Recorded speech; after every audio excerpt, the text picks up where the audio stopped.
आठवूया आवाज न करता यायचा आहे त्याखाली.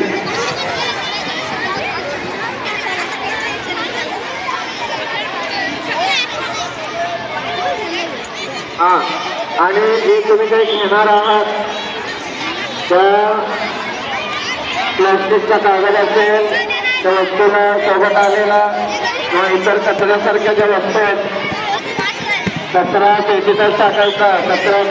कचरा जो आहे खरेदी केल्यानंतर त्याला जो शिल्लक कचरा राहणार आहे तो कचरा पेटीतच नेऊन टाकायचा आहे. सरक ना.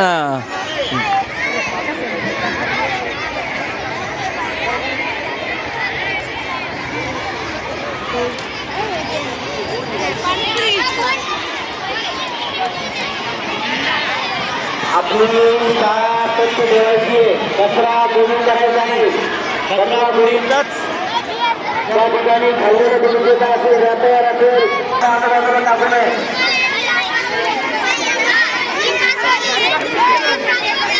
मॅडम एक मिनिट आस्वाद घेताना सरक रे.